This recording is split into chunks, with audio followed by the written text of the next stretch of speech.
Okay, welcome to another edition of Code with Sheriff interviews, where we interview those who do the actual coding behind the scene. The main essence of having this interview is to bring viewers to see those who actually build applications and who write the codes that makes the software to work. So in this interview today, we have an experienced and senior software engineer who has worked in different organizations and is currently working in Riyadh in Saudi Arabia. That is in Achieve One as a senior software engineer. Apart from that, our guest today, Abdurrahman Shafi, was a one-time intern at Hotels NG in Lagos, Nigeria. But currently is working full-time as a software engineer. Before I go, or instead of me having to go into full description of our guest today, I would like us to hear from the horse's mouth. Mr. Abdurrahman, please kindly tell us about yourself and most importantly, how you started software development. Okay, good day. It's nice to be here. Like Mr. Sherif has introduced me. I'm Shafi Abdurrahman. I'm a software engineer at Achieve One, Riyadh, Saudi Arabia. Currently I'm actively coding, but along the side I also manage some teams of developers to like get some stuff done. And yeah, that's currently what I do. And how do I get into coding? I started coding a very long time ago. Like I wrote my first code when I was around 9 or 10 years old. That was when I wrote my first code, and it was basically HTML and the days of XHTML. Then a little bit of WebCard. That's like we did that on WebCard. That's movie back then, and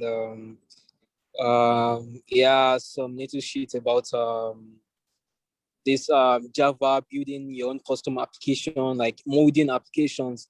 Then that we used to have to go modded by this, to go modded by that, to go modded by something, blah blah blah, and so on. So it was in those that period I started coding, and that was like a very long time ago.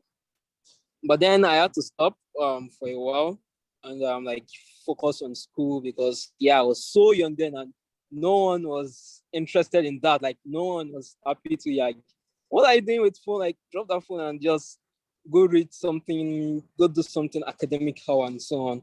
So I had to stop for a while. Then when I left school, after I left school because I went to Arabic school, then it was during that period I tried picking up again.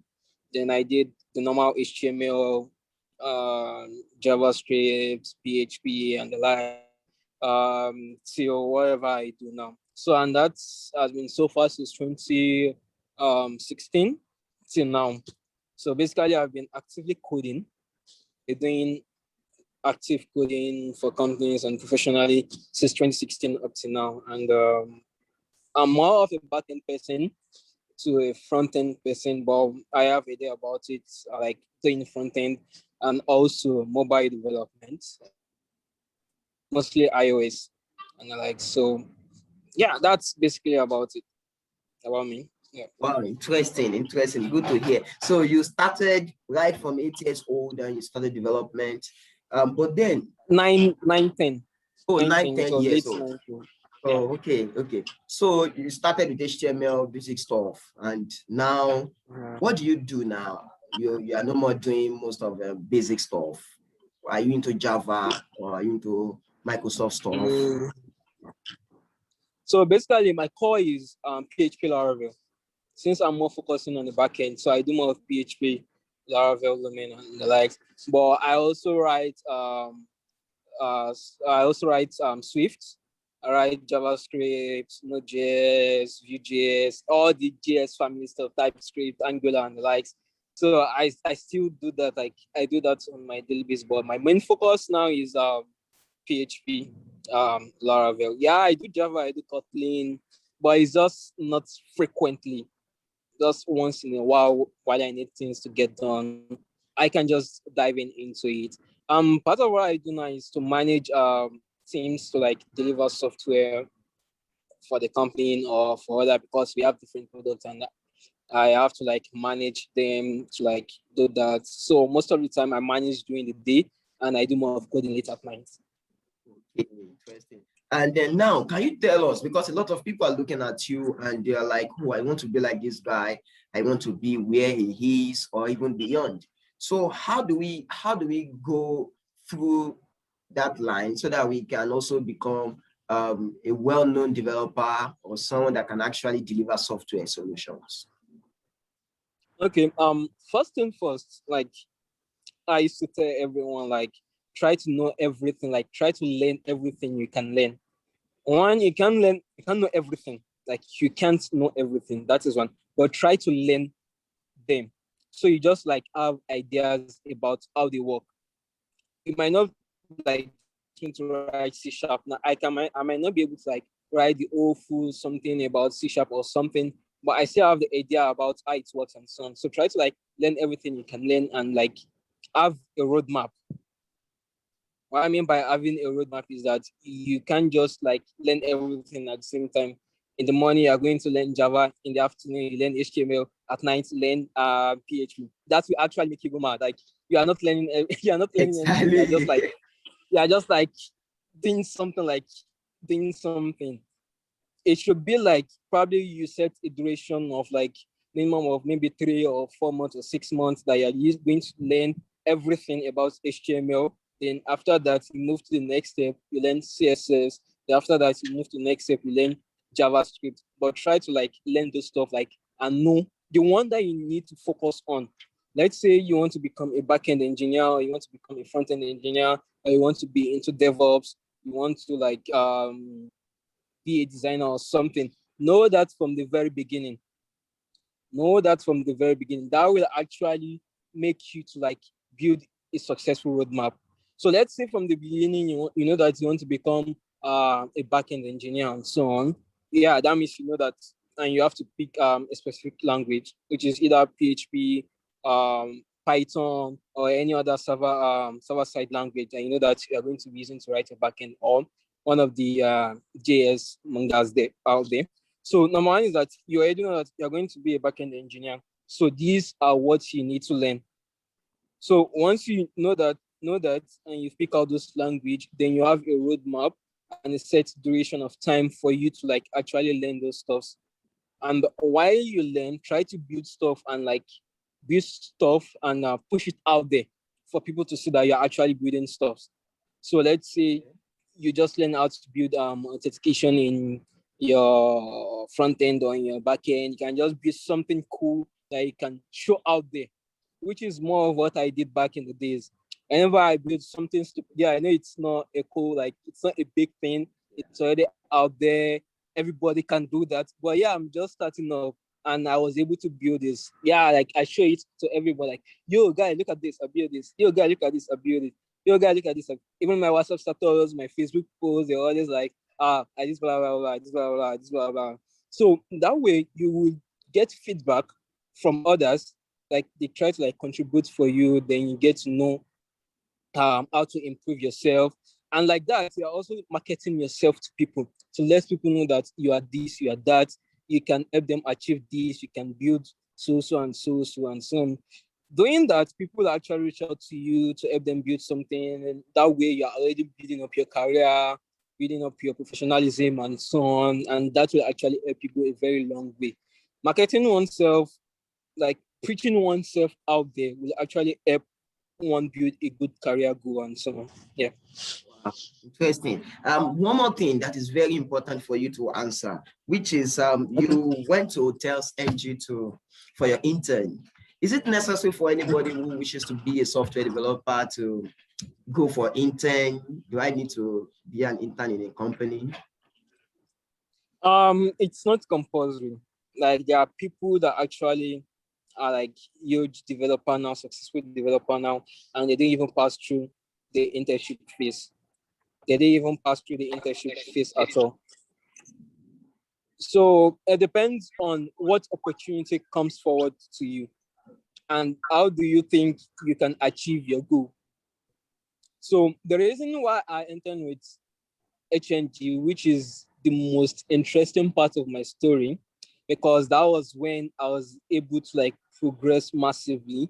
I was able to learn more about backend engineering and work on like production application in big time. Like I was able to like, I was put in the spotlight to actually work on huge application and so on. So that really actually helped me a lot. So it was like an opportunity that presented itself to me. And I was like, okay, let me give it a trial. Let's see what is going to come out of it. So that was why I decided to join HNJ as an intern, like to learn stuff. And it actually helped me a lot. But it's not compulsory for everyone to pass through the internship stage. It's just for like, if you need, probably you think you can achieve your goal with the internship, yeah, you can go for it.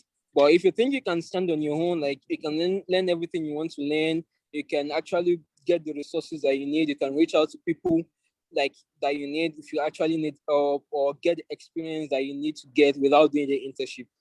You can actually don't go for any internship and still be cool, because there are actually people like that didn't do any internship and they're super cool.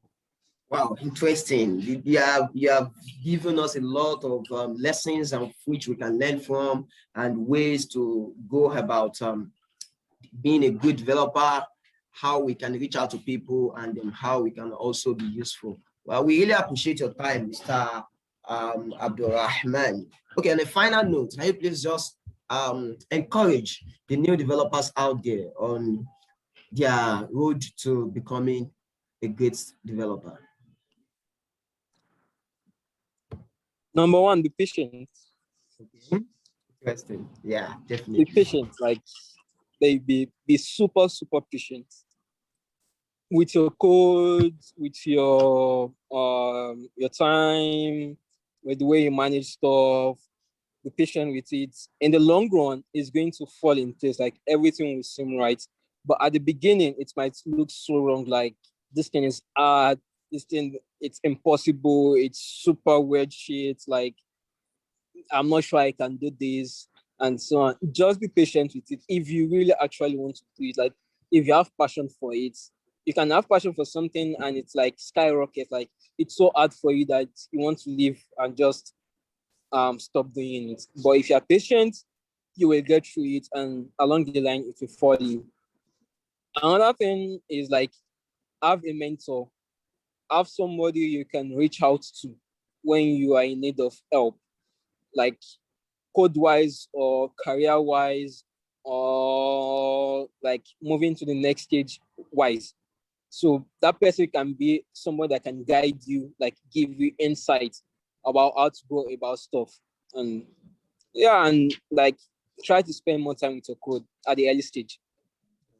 Try to spend more time, dedicate more time, do a lot of research, look for a lot of resources, read them, go deep and out, dismantle libraries.